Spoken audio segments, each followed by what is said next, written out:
నమస్తే, welcome to విధాత. నేను ప్రతిభ. సార్వత్రిక ఎన్నికల సమరంలో 2 దశల పోలింగ్ ముగిసింది. మొదటి దశలో 102 స్థానాలకు, రెండో దశలో 88 స్థానాలకు పోలింగ్ జరిగింది. మూడో దశలో 94 స్థానాలకు పోలింగ్ మే 7న జరగనుంది. ఈ 3 ఫేజ్లతో కలిపి 280 స్థానాలకు పోలింగ్ పూర్తవుతుంది. కీలకమైన 4వ విడతలో 96 లోక్సభ సీట్లతో పాటు ఏపీలోని 175, అరుణాచల్ ప్రదేశ్లోని 60, సిక్కింలోని 32 అసెంబ్లీ స్థానాలకు ఒకే దశలో పోలింగ్ నిర్వహించనున్నారు. ఈ ఫేజ్లోనే తెలంగాణ, ఏపీలలోని మొత్తం 42 లోక్సభ స్థానాలున్నాయి. వీటితో పాటు దేశవ్యాప్తంగా 26 అసెంబ్లీ స్థానాలకు ఉప ఎన్నికలకు కూడా జరగనున్నాయి. 4వ విడతతో మొత్తం 380 స్థానాలకు పోలింగ్ పూర్తవుతుంది. కేంద్రంలో ఏ కూటమి అధికారంలోకి రాబోతుందనే దానిపై అప్పటికే ఒక ప్రాథమిక స్పష్టత వస్తుందని రాజకీయ పరిశీలకులు అంటున్నారు. అయితే ఈలోపే ప్రధాని మోదీ, బీజేపీ అగ్రనేతల ఉపన్యాసాలు వారి పార్టీకి మెజార్టీకి తగినన్ని సీట్లు సాధించే అవకాశం లేదన్న అనుమానాలను ప్రతిబింబిస్తున్నాయన్న చర్చ సర్వత్రా జరుగుతుంది. ప్రధాని అభ్యర్థిపై చర్చ. మొన్నటిదాకా మూడోసారి మోదీనే ప్రధాని కాబోతున్నారని బీజేపీ ధీమా వ్యక్తం చేసింది. తాను మరోసారి అధికారంలోకి వస్తున్నానని మోదీ సైతం చెప్పుకున్నారు. బీజేపీకి 370 సీట్లు అడిగారు. ఎన్డీఏ ఈసారి 400 పార్ అన్నారు. కానీ ఇప్పుడు సాధ్యమైనంత ఎదురుదాడికి దిగుతున్నారని రాజకీయ విశ్లేషకులు చెబుతున్నారు. ఇండియా కూటమిని గెలిపిస్తే ఏదేదో జరిగిపోతుందని చెప్పి భయపెడుతున్నారు. కాంగ్రెస్ గెలిస్తే ఆస్తులు గుంజుకుంటుందని బెదిరిస్తున్నారు. ఏదైనా చెప్పి ఇండియా కూటమిని అధికారంలోకి రాకుండా అడ్డుకోవడమే లక్ష్యంగా మాట్లాడుతున్నారు అని ఒక సీనియర్ జర్నలిస్ట్ చెప్పారు.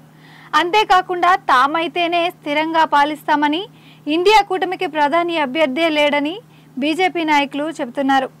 కర్ణాటక, మహారాష్ట్ర ప్రచార సభల్లో ప్రధాని మాట్లాడుతూ విపక్ష కూటమి 5 ఏళ్లకు 5 ప్రధాన మంత్రుల ఫార్ములాతో ఒప్పందానికి వచ్చాయని చెబుతూ ప్రధాని అభ్యర్థిని ఎంపిక చేసుకోలేని వారి చేతికి దేశ పాలనా పగ్గాలు అందించి మళ్లీ ఆ తప్పు చేస్తారా అని ప్రశ్నించారు. బీహార్లోని జంజాపూర్ సభలో అమిత్ షా మాట్లాడుతూ ఒకవేళ పొరపాటున ఇండియా కూటమి అధికారంలోకి వస్తే ఎంకే స్టాలిన్, శరద్ పవార్, లాలూ ప్రసాద్ యాదవ్, మమతా బెనర్జీ ఒక్కో ఏడాది చొప్పున ప్రధాని కుర్చీని పంచుకుంటారు. ఇక ఎంత మిగిలితే అంతకాలంలో రాహుల్ గాంధీ సర్దుకుపోవాలి. దేశాన్ని నడిపేది అలాగేనా అని ప్రశ్నించారు. అమిత్ షా వ్యాఖ్యలకు కాంగ్రెస్ అధికార ప్రతినిధి సుప్రియా శ్రీనేత్ కౌంటర్ ఇచ్చారు. ప్రధాని పదవిని విపక్షంలో ఎవరెవరు పంచుకుంటారో ఆయన చెప్పారంటే ఓటమిని బీజేపీ కూటమి అంగీకరించినట్లేగా అన్నారు. 400 సీట్ల గురించి చెప్పిన వాళ్లే ఇప్పుడు తర్వాత సర్కార్ ఇండియా కూటమిదేనని ఒప్పుకుంటున్నారని, దానికి ఆమె వాళ్లకు కృతజ్ఞతలు చెప్పారు. కేంద్రంలో అధికారాన్ని తేల్చేది 4 రాష్ట్రాలే. కేంద్రంలో అధికారం చేపట్టాలంటే అత్యధిక స్థానాలున్న యూపీ, మహారాష్ట్ర, పశ్చిమ బెంగాల్, బీహార్ రాష్ట్రాల్లో వచ్చే సీట్లే తేలుస్తాయి. ఎందుకంటే ఈ 4 రాష్ట్రాల్లో 210 స్థానాలున్నాయి. యూపీలో గతంలో 62 స్థానాలు గెలుచుకున్న బీజేపీ అంచనాలు ఈసారి తారుమారవుతాయని అంటున్నారు. బీహార్లో ఎన్డీఏ గత ఎన్నికల్లో 40 స్థానాలకు గాను 39 చోట్ల జయకేతనం ఎగరవేసింది. నితీష్ మహాగఠ్ బంధన్ వీడి పొరపాటు చేశారని ఎక్కువ మంది ప్రజలు అభిప్రాయపడుతున్నారని పరిశీలకులు అంటున్నారు. ఆయన అధికారం కోసం ఎన్డీఏ కూటమిలో చేరడం వల్ల రాష్ట్రానికి వనగూరిన ప్రయోజనం ఏమీ లేదనేది అక్కడి ప్రజల భావన. దీనికి తోడు ఎన్నికల షెడ్యూల్ తర్వాత అక్కడ కూటమిలో మార్పులు చోటు చేసుకున్నాయి. నితీష్ ప్రభ మసకబారడం, ఇండియా కూటమి బలంగా ఉండడంతో అక్కడ ఊహాకందని తీర్పు ఉంటుందంటున్నారు. మరో కీలకమైన మహారాష్ట్రలో మొత్తం 48 స్థానాలకు 41 చోట్ల గెలిచింది. రాష్ట్రంలో అధికారం కోసం బీజేపీ చేసిన రాజకీయ విన్యాసాలు లోక్సభ ఎన్నికల నాటికి కూటమిలో చీలికలు తెచ్చాయి. ఇవి కమలనాథులను కలవరపెడుతున్నాయి.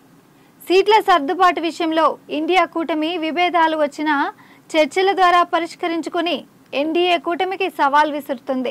బెంగాల్లో తృణమూల్ కాంగ్రెస్, బీజేపీ మధ్య పోటీ నెలకొంది. ఆ రాష్ట్రంలో జరిపిన సర్వేలు 2019 ఫలితాలే కొంచెం అటు ఇటుగా వస్తాయని అంచనా వేశాయి. ఈ 4 రాష్ట్రాల్లో పరిణామాలను చూస్తే బీజేపీకి ప్రతికూల పరిస్థితులే కనిపిస్తున్నాయని విశ్లేషకులు చెబుతున్నారు. కేసీఆర్ నోట సంకీర్ణ మాట. మొదటి 2 దశల పోలింగ్ సరళిని అంచనా వేస్తున్న విశ్లేషకులు ఎన్డీఏ కూటమికి ఇండియా కూటమి గట్టి పోటీ ఇచ్చిందంటున్నారు. 3వ, 4వ ఫేజ్లలోనూ ఇదే కంటిన్యూ అయితే మూడోసారి అధికారంలోకి రావాలని కలలు కంటున్న ఎన్డీఏ ఆశలు నెరవేరే అవకాశాలు తగ్గిపోతాయంటున్నారు. వీళ్లే కాదు, బీఆర్ఎస్ అధినేత కేసీఆర్ కూడా కేంద్రంలో బీజేపీకి 200 సీట్లు కూడా రావని, కేంద్రంలో సంకీర్ణ ప్రభుత్వం రాబోతున్నదని, ఆ ప్రభుత్వంలో నామా నాగేశ్వరరావు కేంద్ర మంత్రి అవుతారని కూడా అన్నారు. అసెంబ్లీ ఎన్నికల్లో చతికిల పడిన ఆ పార్టీ లోక్సభ ఎన్నికల తర్వాత ఉనికి ఉండదని కాంగ్రెస్ బీజేపీ నేతలు అంటున్నారు. 2 సీట్లు గెలిస్తే మంత్రి పదవికి రాజీనామా చేస్తానని మంత్రి కోమటిరెడ్డి సవాల్ చేశారు. వీటన్నింటి నేపథ్యంలో అందరి అంచనాలను తలకిందులు చేస్తూ 3 నుంచి 5 స్థానాల్లో గెలిపే లక్ష్యంగా కేసీఆర్ వ్యూహరచన చేస్తున్నారు. అంతేకాదు, సంకీర్ణ ప్రభుత్వంలో బీఆర్ఎస్ కీలక పాత్ర పోషిస్తుంది అంటున్నారు. అయితే బీఆర్ఎస్ అధినేత మోదీకి 200 సీట్లు రావని చెబుతున్నా బీజేపీ మీద ప్రత్యేకించి మోదీ పైన తీవ్ర స్థాయిలో ఆరోపణలు చేయడం లేదని పలువురు ప్రస్తావిస్తున్నారు. మోడీకి ఏ మేరకు సీట్లు తగ్గితే ఆ మేరకు వైసీపీ, టీడీపీ, బీజేడీతో పాటు బీఆర్ఎస్ కూడా సహకరిస్తుందని అంచనా వేస్తున్నారు. చివరకు బీఎస్పీ సైతం ఎన్డీఏ వైపే మొగ్గినా ఆశ్చర్యపోనక్కర్లేదని అంటున్నారు. బీజేపీ, బీఆర్ఎస్ మధ్య రహస్య బంధం ఉన్నదని కాంగ్రెస్ గట్టిగా ఆరోపిస్తున్న సంగతి తెలిసిందే. అందుకే మోదీ విద్వేష ప్రసంగాలపైన, ఎలక్టోరల్ బాండ్ల భాగోతం పైన బీఆర్ఎస్ మాట్లాడడం లేదని పలువురు వ్యాఖ్యానిస్తున్నారు. కేసీఆర్ తరచూ వైఖరి మార్చుతారన్న అపవాదు ఢిల్లీ రాజకీయ వర్గాల్లో బలంగానే ఉన్నది. ఈ నేపథ్యంలో ఇండియా కూటమిలోకి బీఆర్ఎస్ వచ్చే అవకాశాలు లేవని పలువురు వ్యాఖ్యానిస్తున్నారు. ఇక బీఆర్ఎస్ కు మిగిలింది బీజేపీకి మద్దతు ఇవ్వడమేనని అంటున్నారు. గతంలో దేశ ప్రయోజనాల కోసం బీజేపీ బిల్లులకు మద్దతు ఇచ్చామని చెప్పుకున్న విధంగానే ఇప్పుడు కూడా తప్పని పరిస్థితిలో బీజేపీకి మద్దతు ఇస్తున్నట్లుగా చెబుతారని రాజకీయ పరిశీలకులు అంచనా వేస్తున్నారు. ఇదంతా ఎన్నికల ఫలితాలు వెలువడిన తర్వాతి స్థితి. ఇప్పటికి మాత్రం మోదీ, అమిత్ షా వంటి బీజేపీ అగ్రనేతల మాటలు చూస్తే ఆ పార్టీకి సొంతంగా మెజార్టీ కూడా వచ్చే పరిస్థితి కనిపించడం లేదని, అది సంకీర్ణానికి దారి తీసే అవకాశాలు మెండుగా ఉన్నాయని విశ్లేషకులు చెబుతున్నారు.